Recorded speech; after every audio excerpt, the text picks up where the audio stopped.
अस्सलाम वालेकुम। अब दूसरी वीडियो आपको जो मैंने बताई थी कि जो है इम्पोर्टेंट पॉइंट्स हैं जो मैं आपको समझाना यहाँ पे चाह रही हूँ। हो सकता है थोड़ा सा आपको शुरू में ज़रा सा डिफरेंट और मुश्किल ज़रा सी हो सकती है लगे, लेकिन ये कॉन्सेप्ट्स इम्पोर्टेंट है। अगर आप समझ जाएंगे तो जो है वो ट्रेडिंग के अंदर चार चांद लग सकते हैं। अब वो कैसे हैं? कुछ जो टर्म्स हैं वो इम्पोर्टेंट है, जिसके अंदर यहाँ पे मैंने आपको देखें लिखा हुआ है कि भाई एक्सपेंशन है, रिट्रेसमेंट, रिवर्सल और कंसोलिडेशन। ठीक है, ये चार वर्ड्स मैंने अभी लिखे हुए हैं।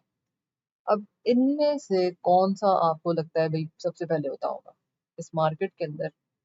कोई सबसे पहले कोई ना कोई चीज तो आती होगी ना, कौन सी हो सकती है? अब जरा सोचें कंसोलिडेशन का क्या मतलब है। ठीक है, यानी एक ही रेंज के अंदर घूम रहा है।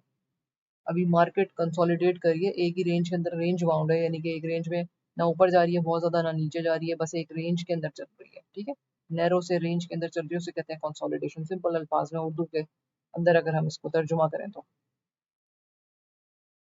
अगर हम एक्सपेंशन की बात करते हैं तो एक्सपेंशन का क्या मतलब है? यानी कि एक्सपेंशन का मतलब यही है ना कि भाई चीज जो है वो अपनी जगह से फैल रही है। ठीक है, आसान अल्फाज में चीज अपनी जगह से फैल रही है, एक्सपैंड हो रही है। वो चाहे एक्सपैंड जो है वो नीचे या फिर ऊपर, तो एक्सपेंशन का मतलब तो ये हो गया। सही है। फिर आ गया आपका रिट्रेसमेंट। रिट्रेसमेंट का क्या मतलब हुआ? रिट्रेसमेंट यानी कि वापस अपनी जगह पे आया। ठीक है, यानी जिस जगह पे पहले से स्टार्ट हुआ एक्सपेंशन, ठीक है, अगर के फर्ज करें प्राइस ऊपर गई है और हम कहते हैं भाई रिट्रेस हुई, तो यानी कि वहीं जहां से वो इंक्रीज होके आई है उसी जगह पे वापस चली गई। ये हो गई आसान अल्फाज में रिट्रेसमेंट की डेफिनेशन उर्दू में। दूसरा आपका आखिरी है ये रिवर्सल। रिवर्सल का मतलब क्या है? सिंपल उर्दू में अगर हम बात करते हैं रिवर्सल यानी कि पूरा वापस का वापस हो गया, रिवर्स हो गया, रिवर्स बैक हो गई। ठीक है ना, जैसे गाड़ी जो है आपने फॉरवर्ड की और आपने रिवर्स गियर में डाली तो क्या होगा? पीछे चले जाएंगे ना। तो अगर आप फॉरवर्ड जा रहे हैं और अगर आपने पीछे गाड़ी करनी है तो रिवर्स में डालेंगे आप, रिवर्सल हो गया। तो ये सिंपल सी बात रिवर्सल की हो गई। अब ये जो मैंने आपको चार पॉइंट्स बताए हैं, चार टर्म्स बताई हैं, जिसमें आपके पास जो है वो कंसोलिडेशन, एक्सपेंशन आ रहा है, रिट्रेसमेंट और रिवर्सल आ रहा है, ये बहुत इंपॉर्टेंट चीज़ है जो आपको समझ में आनी चाहिए। सबसे पहले कौन सी चीज़ आती है? आपको क्या लगता है कि सबसे पहले कौन सी चीज़ आती होगी? क्या इसमें एक्सपेंशन आता है मार्केट के अंदर, रिवर्सल आता है, रिट्रेसमेंट आती है, कंसोलिडेशन आती है? अपने आप से पहले पूछें आप, इसको आपने जहन में बिल्कुल बिठा लेना है। सबसे पहले जो चीज़ है जब भी मार्केट में होती है वो है कंसोलिडेशन।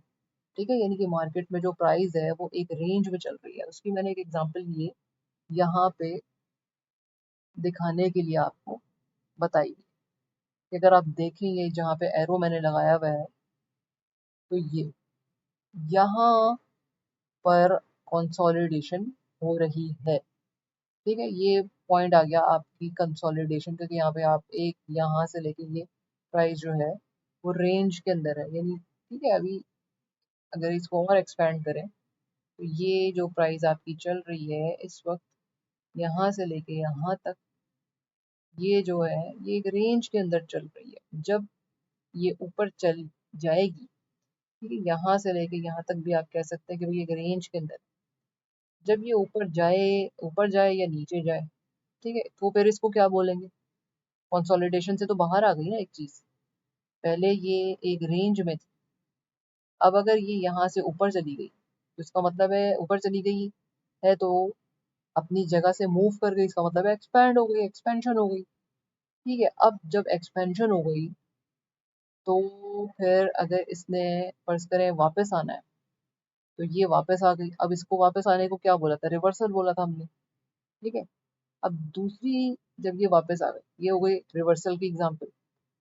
फिर अगर ये कंसोलिडेशन की एक और एग्जांपल है, यहाँ आप देखें ये नीचे आ गई प्राइस, रिवर्स हो गई, यहाँ पे आके फिर दोबारा से कंसोलिडेशन के अंदर आई। ठीक है, ये सारी एक जो है वो रेंज के अंदर आ रही है, ये कंसोलिडेशन कहलाई। अब जैसे ही प्राइस जो है वो इस जगह से, इस कंसोलिडेशन से एक रेंज बाउंड से एक नीचे की तरफ जाएगी या ऊपर की तरफ जाएगी, तो उसका मतलब है वो एक्सपेंशन कहला रही है। तो सबसे पहली जो चीज़ है वो है कंसोलिडेशन, उसके बाद जो है वो एक्सपेंशन आती है। ठीक है, ये इम्पोर्टेंट बात है। ऐसा नहीं है कि पहले आपके पास जो है वो रिवर्सल आ जाएगा या रिट्रेसमेंट आ जाएगी, ठीक है, या एक्सपेंशन आ जाएगा।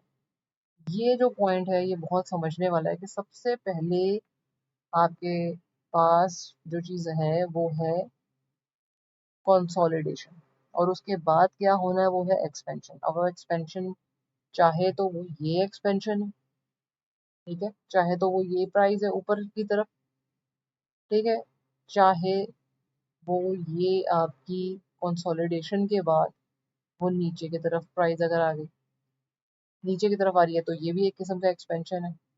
और कंसोलिडेशन के बाद ये कंसोलिडेशन हुआ, उसके बाद अगर वो ऊपर जा रही है प्राइस तो ये एक बुलिश हो गया एक्सपेंशन, ठीक है ना, कि ये ऊपर चली जाए, ऊपर जाएगी तो भी एक्सपेंशन है कंसोलिडेशन के बाद। और कंसोलिडेशन के बाद अगर नीचे जाएगी प्राइस तो भी आपके पास जो है वो एक्सपेंशन ही कहलाएगा। अब ये बात समझ में आ गई कि सबसे पहले मार्केट के अंदर सबसे पहली क्या चीज़ है, कंसोलिडेशन, उसके बाद क्या चीज़ है, एक्सपेंशन। ऐसा नहीं है कि कंसोलिडेशन जो है उससे डायरेक्टली जंप आप कर जाएंगे रिवर्सल की तरफ, या फिर कंसोलिडेशन से आप जो है वो जंप कर जाएंगे रिवर्सल की तरफ, ऐसा नहीं होगा। ये जो सीक्वेंस मैंने आपको बताया ये ऐसे ही रहेगा, ठीक है। अब मैंने आपको रिवर्सल की एग्जांपल कंसोलिडेशन की दे दी है, और मैंने आपको तकरीबन ये तीनों बता दिया, और रिवर्सल भी मैंने बता दिया क्या चीज़ है, कंसोलिडेशन बता दिया, रिट्रेसमेंट भी मैंने आपको बताया है कि भाई जब प्राइस अपनी जगह पे वापस आती है उसी पॉइंट पे जहाँ से ये वो एक्सपैंड हुई थी या जहाँ से वो इंक्रीज हुई थी, ठीक है। तो अगर इसको और अल्फाज में बात किया जाए और ज़्यादा, तो और कैसे बात करेंगे, तो और इस तरीके से बात करेंगे कि अगर हम बात करते हैं कि भाई यहाँ पे आप देखें कि कंसोलिडेशन हुई, उसको आपने बोला भाई एक प्राइस जो है वो रेंज में चल रही है, यानी कि ना ऊपर जा रही है ज़्यादा या नीचे जा रही है, बस वो अपनी एक छोटी सी एक नैरो सी रेंज के अंदर चल रही है, उसको आप इक्विलिब्रियम भी कहेंगे, ठीक है, इक्विलिब्रियम भी कहेंगे। और ये जो कंसोलिडेशन है ये आपका एक एक्सपेंशन ही बनाएगा, जो कि नया एक्सपेंशन होगा, यानी कि प्राइस ऊपर जाएगी या नीचे जाएगी वो एक्सपेंशन कहलाएगा। अब ज़्यादातर जो हम बात करते हैं कि भाई ये जो कंसोलिडेशन वाला फेज है ये होता है एशिया के सेशन में, ठीक है, आईसीडी के अकॉर्डिंगली जो है वो एशिया के सेशन के अंदर जो है वो कंसोलिडेशन होता है, जो मैंने अभी आपको दिखाई है। फिर हम एक्सपेंशन की बात कर रहे हैं, तो एक्सपेंशन जो है वो बेसिकली आप अगर कहें कि ऑर्डर ब्लॉक के ऊपर भी पूरी वीडियो पहले बनाई हुई है, अगर नहीं देखी है तो जाके उसको देख लें जो प्लेलिस्ट के अंदर है। इसीलिए मैं आपको कह रही हूँ कि हर वीडियो जो भी आएगी वो पुरानी वीडियो से कनेक्टेड है, तो उसको ज़रूर आप देखें। जो ऑर्डर ब्लॉक बना हुआ है, ठीक है, वहाँ पे एक्सपेंशन वहाँ से होगी। सही है, कैसे होगी, अगर आप इसके अंदर यहाँ देखते हैं,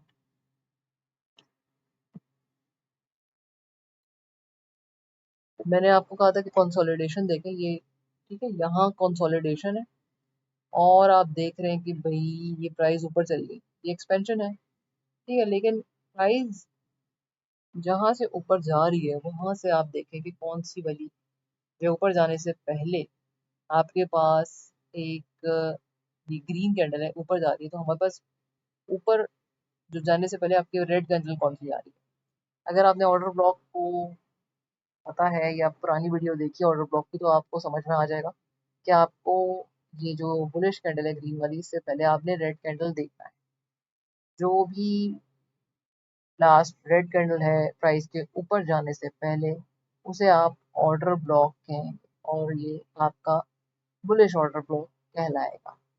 अब ये इनमें जो रेड कलर की कैंडल है वो इस कैंडल से पहले आई, तो ये हो गई एक ऑर्डर ब्लॉक, ठीक है। और ये ऑर्डर ब्लॉक जो है वो यहाँ देखा कि भाई उसके बाद प्राइस ऊपर गई है, वापस आपकी प्राइस वापस आई है इसी ऑर्डर ब्लॉक के अंदर। अगर आप इसको यहाँ पर देखें तो ये जो है वो वापस आ गई।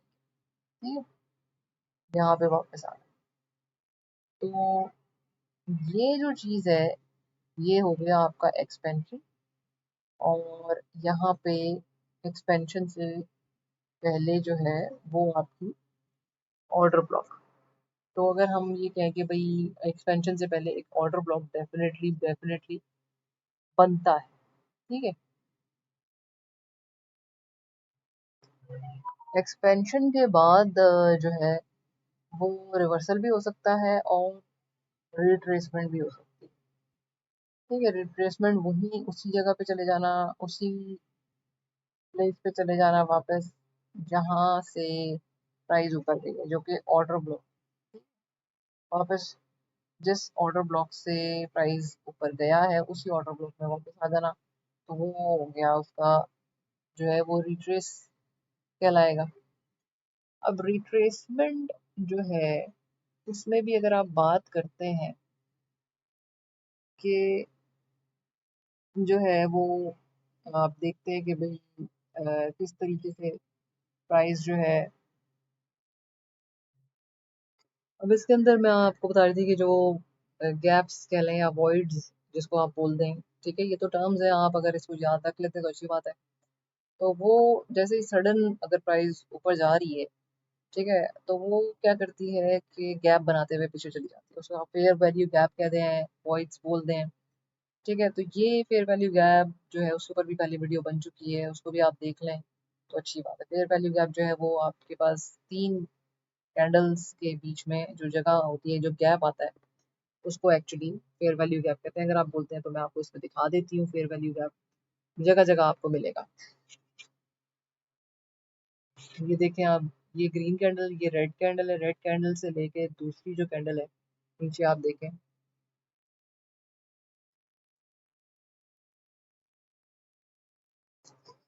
ये देखें आप यहाँ से लेके ये, तो ये आपका एक फेयर वैल्यू गैप बन गया। ठीक है, वॉइड्स फेयर वैल्यू गैप एक ही बात है। सडन जो है वो ड्रॉप हुआ है, और जब सडन ड्रॉप होता है तो वो प्राइस जो है वो अपने पीछे इम्प्रेशन छोड़ जाती है। जैसे आप गैप्स की सूरत कह रहे होते हैं, ये गैप्स फिर बाद में कभी जाके फिल हो जाते हैं। अगर फिल नहीं हुए होते तो ये ऑलमोस्ट हमेशा यही होता है कि भाई बाद में जाके गैप्स जो होते हैं वो फिल हो जाते हैं। तो ये हो गया आपका गैप्स, वॉइड्स। ठीक है, ये ज़्यादातर जो है एनवाई सेशन के अंदर हो सकता है। अब कोई ये ऐसा नहीं है कि 100% ही होगी, लेकिन जो ज़्यादातर चीज़ें देखी हुई हैं वो बता रहे हैं आपको। रिवर्सल में ये होता है कि भाई प्राइस जो है वो वापस जहाँ से आई वहीं से पूरी की पूरी चली गई। और इसके अंदर जो आप कहते हैं कि भाई जो इसे कहते हैं ना हंट हो गए, एसएल स्टॉप लॉस हंट हो गए, तो वो आपके स्टॉप लॉस जो है वो हंट करके फिर उसके बाद वापस रिवर्स करती है जो प्राइस है। अभी ये इंपॉर्टेंट कॉन्सेप्ट्स हैं, एक दफ़ा में शायद ना समझ में आए, आप दोबारा से देखें। इसके अंदर और भी मज़ीद बहुत सारी और चीज़ें हैं जो अभी मैंने आपको मेंशन नहीं की है, बताई नहीं है अभी। लेकिन अभी के लिए जो है वो इतना काफ़ी है। पहले आप इतना इसको कर लें, जो पुरानी वीडियोज़ हैं उनको थोड़ा सा देख लें ताकि आपको समझ में आए। एक इसमें जो आईसीटी ये बताता है कि भाई टिप क्या है, ये जो विक्स हैं या बॉडी, तो इम्पोर्टेंट बॉडी है और विक्स जो है वो डैमेज करता है। ठीक है, ये अकॉर्डिंग टू आईसीटी है, जो आईसीटी के खुद जो बोलता है। तो बॉडी इम्पोर्टेंट है, बॉडी को जो है वो कैंडल की जो बॉडी होती है उसके ज़्यादा इम्पोर्टेंट है, और जो विक है वो डैमेज करती है। ठीक है, तो ये इम्पोर्टेंट बात है इसके अंदर। अब बाकी जो है फिर आप जब तक ये करें, और टिल देन अल्लाह हाफिज़।